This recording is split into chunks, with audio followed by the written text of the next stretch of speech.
on a pu voir comment l'argent est né, pourquoi il existe, comment il a pu faciliter le commerce, et surtout à quelle référence il a été fixé pour donner une valeur, suivant l'or, sur lequel la pièce est frappée. Cela va déterminer une valeur. Et ainsi, du coup, de plus en plus de gens ont commencé à avoir de l'or, des pièces d'or, cette fois-ci, qui leur permettaient de faire des échanges, qui leur permettaient d'acheter leur nourriture ou d'obtenir un service contre cet or, ce qui a amené à la création des banques. Les particuliers qui souhaitaient du coup protéger leur or devaient trouver un endroit avec un coffre-fort. Et qui avait des coffres-forts? Généralement ceux qui frappaient l'or. Donc ils se sont tournés vers ces gens pour leur demander s'ils pouvaient du coup garder leur or contre une sorte de location, comme un loyer mensuel pour lequel ils vont garder leur or. Donc c'est comme ça que le début de l'épargne est né, les banques sont nées. Mais ce qui va être encore plus intéressant, c'est que ces particuliers qui laissaient leur or dans leur banque, au moment où ils déposaient cet or dans ce coffre-fort,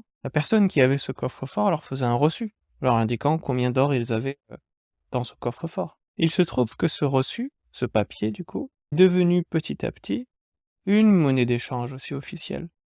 C'est-à-dire que les personnes ne s'échangeaient plus les pièces d'or, ils s'échangeaient ces certificats de reçu entre eux, sur lesquels ils pouvaient écrire le nombre d'or qu'ils s'échangeaient, et c'était donc du coup l'avènement du chéquier.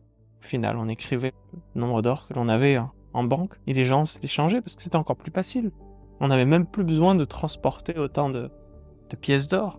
Donc on va toujours dans une certaine facilité. Ça a toujours été le but même de l'argent, c'est de faciliter les choses, et non pas de vouloir les rendre plus compliquées, de vouloir nous en faire les esclaves. Il y a bien quelque chose qui a mal tourné à un moment donné. Il faut juste se rappeler de là où on vient pour comprendre quoi l'argent sert, comment l'utiliser et comment éviter que lui nous utilise.